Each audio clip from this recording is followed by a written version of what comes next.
아이에게 엄마가 헌신할수록 나중에 불효를 받을 확률이 높아진다. 자녀에게 소홀할수록 자립심이 높아져 자녀가 커서 효도를 하게 된다. 라는 구절을 보았습니다. 언뜻 들으면 이해가 안 되는 이 이야기의 원리가 무엇일까요? 그렇다. 아니다. 확언할 수는 없지만 이 구절이 맞을 확률이 높습니다. 부모가 자녀에게 온갖 정성을 쏟게 되면 자녀는 어리니까 부모가 그렇게 해주는 것을 당연하게 생각하게 됩니다. 받는데 익숙해집니다. 받는데 익숙하니까 자기가 부모에게 주는 방법을 모릅니다. 어릴 때 섬살이를 시키면 효자가 되고 논 팔아서 대학 보내면 불효자가 된다. 하는 말이 있거든요. 이 말이 맞을 확률이 높습니다. 반드시 그렇게 되는 것은 아니지만요. 늘 이렇게 받아 살아왔기 때문에 줄줄을 특히 모르고 가난한 집에서 태어났는데도 부모의 헌신으로 대학까지 다닙니다. 친구를 사귈 때 다 잘 사는 집 친구들을 만나게 됩니다. 그러면 이 사람들 생활 수준에 눈높이가 맞춰집니다. 본인이 직업을 가지고 돈을 벌게 되더라도 이미 높아진 생활 수준을 맞춰야 되니까 부모를 지원할 여유가 없습니다. 첫째는 주는 연습이 안 되어 있고 받는 연습만 되어 있고요. 두 번째는 자기 레벨이 높아져서 그걸 맞추기에도 이미 여유가 없습니다. 부모의 지원을 받아서 비싼 교육은 받았지만 그 외적인 부분은 본인이 스스로 채우게 됩니다. 주변 사람들과 비교해보니 본인은 부모 잘못 만났다는 생각이 듭니다. 그래서 부모에 대한 고마움이 별로 없는 것이에요. 그런데 또 부모 입장은 어떨까요? 아들 하나, 딸 하나 잘 키우려고 엄청나게 희생을 했기 때문에 바라는 마음이 커집니다. 부모가 바라는 마음은 크고 자녀들은 주는 연습이 안 되어 있고 오히려 부모에 대한 불만만 가지고 있고 이 관계는 부모 자식 관계가 나빠질 확률이 높습니다. 반면에 처음부터 난 너를 무리해서 도와줄 수 없다. 내가 알아서 살아라 하는 집의 자녀는 빨리 자립하게 됩니다. 본인이 조금 여유가 생기면 부모님이 어려워 보여서 도울 수밖에 없는 것입니다. 부모는 자식한테 해준 게 없으니까 별로 기대를 안 하는데 아이가 도와주니까 자식이 효자처럼 느껴집니다. 예전에 시골의 딸들 초등학교만 나와서 공장에 가서 일하고 어렵게 번 돈 모아서 부모에게 용돈 주고 같이 병원도 가줍니다. 논 팔아서 대학 보내놓은 아들은 결혼할 때 집 산다고 새롭게 사업한다고 속 팔아달라고 요구합니다. 왜냐하면 본인이 받는 것만 익숙하고 눈은 높아졌거든요. 이래서 아들 때문에 집안 망하는 일들이 허다합니다. 효자가 되나 안 되나는 옛날 사람 이야기고요. 우리 자녀 효자, 효녀로 만드는 법은 간단합니다. 기대를 안 하면 모두 효자, 효녀입니다. 자녀가 부모에게 잘하는 것이 효도가 아닙니다. 더 이상 나에게 손 안 벌리는 것만으로도 고맙다고 생각하면 모두 효자, 효녀입니다. 그러니까 효도를 너무 따질 필요가 없습니다. 다만 부모가 자식에게 반드시 해주어야 하는 것 딱 두 가지만 지키세요. 어릴 때 아이의 심리적 안정이 가장 중요합니다. 이게 평생의 행복의 바탕이 되거든요. 최소한 아이들이 3살 때까지, 되도록 초등학교 들어갈 때까지는 부부가 싸우거나 아이를 야단치거나 집안 분위기를 어색하게 만들지 마세요. 아이가 심적으로 편안한 것이 중요합니다. 먹는 음식은 부족해도 괜찮고, 입는 옷은 부족해도 괜찮고, 자는 집은 허술해도 괜찮습니다. 장난감 없어도 괜찮아요. 편안한 마음을 가지도록 도와줘야 합니다. 이것이 평생 행복의 바탕이 되는 심성이 됩니다. 심성이 불안하고 약하면 평생 불행하지 않습니까? 그래서 마음의 안정을 만드는 시기가 중요합니다. 아이에게 절대로 화내고 짜증내면 안 됩니다. 아이가 어릴수록 피해가 큽니다. 예를 든다면 풀이든 나무든 어리고 작을수록 조그만한 힘을 가하면 죽습니다. 그런데 큰 나무는 상처를 좀 내고 크게 피해가 없습니다. 아이가 태어나면 육신은 사람의 모양으로 태어납니다. 영양만 제대로 주입해주면 한 20살 되면 다 자랍니다. 그런데 거기에 담겨지는 정신작용은 백지로 태어납니다. 그래서 부모가 한국말을 하면 그 아이가 한국 아이가 되는 것이고, 부모가 프랑스 사람이면 프랑스 사람이 되는 것입니다. 육체의 생김 때문에 프랑스 사람이 되고 한국 사람이 되는 것이 아닙니다. 주양육자의 정신 상태가 어떤가에 달린 것이지요. 하얀 종이가 물감에 따라서 물드는 것과 같습니다. 그래서 주양육자 심리가 불안하면 아이도 불안하고, 부모가 큰 소리 치면 아이도 불안하고 위축됩니다. 그러면 이 아이는 어떻게 자랄까요? 어릴 때 부모가 자꾸 야단치는데 부당해도 힘이 부족하니까 저항을 못합니다. 매사에 불만이 쌓이고 사물을 부정적으로 보게 됩니다. 아이가 자라서 힘이 생기면 누군가가 조금만 싫은 소리를 해도 과거에 쌓인 불만이 폭발해서 우울증에 걸리기도 하고 부모도 때리는 일이 발생합니다.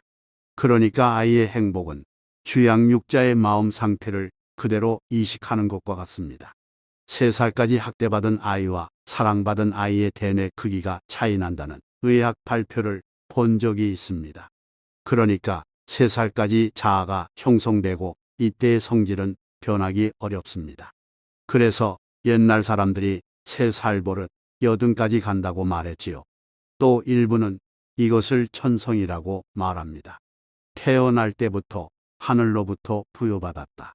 인도에서는 전생으로부터 받았다고 하고요. 사주팔자라고도 합니다. 이런 말은 증거는 없지만 확실한 것은 3살 때까지 주로 본인의 자아가 생성되는 것입니다. 아이는 100% 주양육자를 닮습니다. 엄마가 키우면 엄마를 닮고요. 만약에 태어나자마자 할머니가 키우면 할머니를 닮습니다. 생물학적으로는 엄마가 따로 있지만 정신적으로는 할머니가 엄마입니다. 무의식 세계에서는 기른 사람이 엄마입니다. 그래서 내가 낳았느냐 입양을 했느냐 차이가 없습니다. 나와 많이 닮았느냐 적게 닮았느냐 육체적인 차이만 있지. 내가 기르면 내 아이입니다. 그러니 기르는 자는 아이의 심리가 안전하도록 키워야 할 의무가 있습니다. 이 작은 아이에게 기대를 하고 야단을 치고 성질을 부리면 부모의 자격이 없습니다. 이런 사람들은 법적으로 부모 자격을 박탈해야 합니다. 본인이 자녀에게 짜증을 내고 다그치는 나쁜 버릇이 있다면 당장 뜯어 고쳐야 합니다. 전기 충격기를 사서 본인에게 쓰는 한이 있더라도 고쳐야 합니다. 그렇지 않으면 아이가 불행해지고 본인도 나중에 후회할 일이 반드시 생깁니다.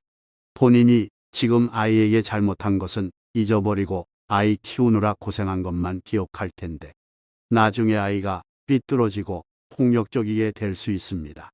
아이도 불행하고 본인도 불행해집니다. 지금 괜찮겠지 방심하지 마세요. 독하게 말하는 것 같지만 진심입니다. 적당히 할 일이 아닙니다. 옛날에는 부모가 애를 때려도 훈육이라고 했었지요. 한 아이가 평생 인생을 왜곡하고 고통스럽게 살아갈 원인을 만든 것입니다. 가해자예요. 엄청난 범죄입니다. 아이는 선택의 여지가 없습니다.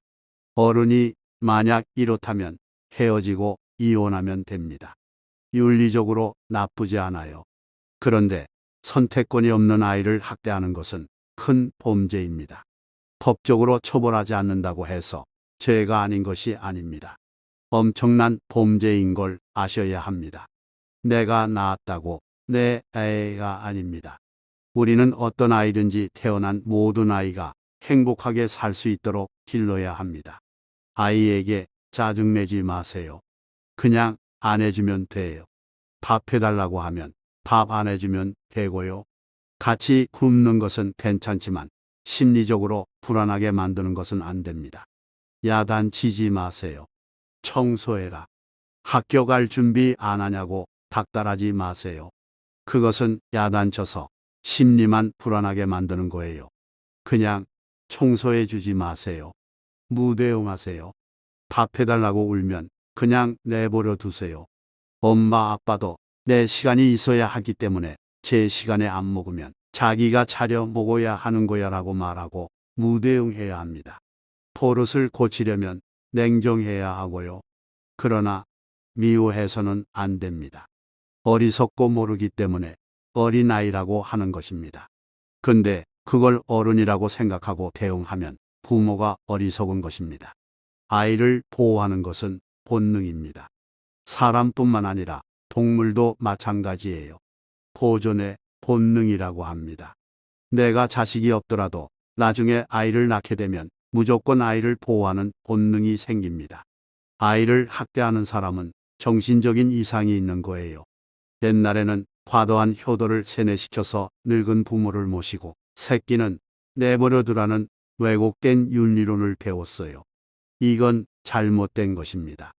북한 아이이든 아프가니스탄 아이이든 아이가 어느 정도 성장할 때까지 나의 아이, 남의 아이 할 것 없이 아이는 보호해야 합니다. 하물며 내 아이를 학대한다는 것은 정신 이상자입니다. 차라리 남한테 학대를 받으면 그 사람을 미워만 하면 되는데 부모에게 학대를 받으면 사랑과 이상하게 섞여서 정신분열의 요인이 됩니다. 그래서 성인이 되어 부모를 외면하더라도 사랑받은 것 때문에 죄스럽고 부모 가까이 가면 학대받은 것 때문에 고통스럽고 그런 사람들이 얼마나 많습니까? 내가 그런 걸 당했으면 내 아이에게는 그렇게 하지 않아야 하는데 자기도 모르게 또 그렇게 답습하게 됩니다. 옛날에는 우리 모두 무지해서 그냥 생존을 위해서 살았지만 요즘 시대는 다릅니다. 한 사람의 인생을 행복하게도 또 불행하게도 만들 수 있는 큰 일입니다. 아이에게 적당히 밥 해주고 빨래도 대충 해주세요. 적당히 가볍게 생각해야 아이들이 건강하게 자랍니다. 죽을 힘을 다해서 너무 했으면 아이에게 부담만 됩니다. 아이를 어떻게 키워야 하느냐를 묻지 말고 내 인생을 즐겁게 살면 애는 저절로 큰다는 것을 알아야 합니다. 그리고 화내고 짜증내는 것은 내 성질머리이지 아이에게 화풀이 할 것이 아닙니다. 본인 문제는 정신과를 가거나 기도하고 명상해서 자기가 해결하세요. 아이에게 옷 빨래 다 대충 해줘도 상처 안 됩니다. 그런데 화내고 짜증내는 것은 엄청난 상처인 것을 알아야 합니다. 아이가 청소년이 되면 스스로 결정하는 연습을 시켜주세요. 훈련이 빠를수록 좋습니다. 어른이 됐다면 무조건 스스로 결정하게 남처럼 대하세요. 부모가 아이 대신 걱정하지 마십시오. 만약 지금까지 계속 아이 대신 결정을 해줬다면 앞으로 결혼할 사람도 부모가 찾아줘야 하고 아파트도 부모가 찾아주고 손자 낳으면 아이도 돌봐줘야 합니다.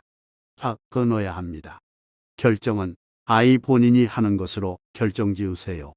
아이가 참고할 만한 정보만 알려주는 것이지 청소년 이후의 자식은 성인입니다. 물론 자기 아이가 대학 다니면서 힘들어하거나 직장 다니면서 아이 키우는 것 보면 도와주고 싶을 수밖에 없습니다. 예를 들어보겠습니다. 유럽이나 미국 국립공원 안의 야생동물에게 먹이 주지 말라는 팻말 있는 것 아시지요? 지금은 내가 먹이를 주면 동물을 돕는 것 같지만 야생동물을 죽음으로 몰고 가는 것입니다. 여러분들이 아이에게 너무 많은 것을 해주면 자녀들을 자생력 없이 키우는 것입니다. 지금 학비가 엄청나게 비싸고 주택 가격이 비싸고 일자리도 없어요. 대한민국 청년들이 데모를 하든 난리가 나야 할 텐데 왜 사회 문제가 안 될까요? 부모가 해주는 밥, 부모가 해주는 빨래 다 받고 살아서 그렇습니다. 자식을 위해서 부모가 모든 것을 다 해주거든요. 이게 부모 자식 간에 원수되는 길이기 좋은 길이 아닙니다. 특히 아들 결혼시키고 싶은 부모님들 많으시죠. 아들이 독립된 인간이 아니고 아직도 어떤 늙은 여자의 어린애잖아요. 그러면 불행한 결혼 생활을 할 수밖에 없습니다. 내 아들 결혼 생활에 관심이 너무 많고 간섭이 많기 때문에 모두가 불행합니다. 이것 때문에 많은 사람들이 고통을 받았는데 불행이 반복됩니다. 이 문제를 우리 세대에서 끊어줘야 부모 자식 간에 좋은 인연으로 살 수 있습니다. 자녀가 실패도 해보고 성공도 해보고 스스로 많은 것을 겪어봐야 현실적인 판단을 할 수 있습니다. 어릴 때부터 빨래도 대신해주고 밥도 대신해줬기 때문에 점점 자립심이 없어집니다. 부모가 결정을 안 해주면 자녀가 나이 들수록 판단이 어려워질 수밖에 없습니다. 이것을 냉정하게 지켜보는 게 사랑입니다. 4살짜리 아이가 그네를 탈 때 아이가 떨어질까봐 걱정돼서 그네를 계속 잡고 있으면 아이는 그네를 영원히 배우지 못합니다. 떨어져서 다쳐도 봐야 배울 수 있습니다. 팔이 부러지면 병원에 데리고 가는 것은 도와줄 수 있지만 그네를 잡고 있으면 안 됩니다. 진정한 사랑은 서로에게 맞춰가는 것입니다. 상대가 싫다는데 나 혼자 좋아하는 것. 즉, 상대의 이해에 기초하지 않은 사랑은 폭력입니다. 그래서 부모 세대에게 물어보면 가장 큰 고민이 자식 걱정인데 자식에게 물어보면 가장 큰 고민이 부모와의 불통입니다. 소위 서로가 원수가 되고 괴롭히는 관계입니다. 그런데 부모 본인만 모릅니다. 너 잘 되라고 하는 말이고 널 사랑하기 때문에 이렇게 하는 것이라고 합리화합니다. 그건 일방적인 착각이에요. 자녀의 삶의 간섭을 최대한 줄이고 본인의 삶에 충실하는 것이 중요합니다. 새로운 세대는 그들의 세상을 살 수 있도록 열어주세요. 그러면 여러분도 자녀들도 모두 좀 더 행복해질 수 있을 것입니다. 긴 이야기 들어주셔서 감사합니다. 오늘의 이야기가 도움되셨다면 구독과 좋아요 부탁드립니다.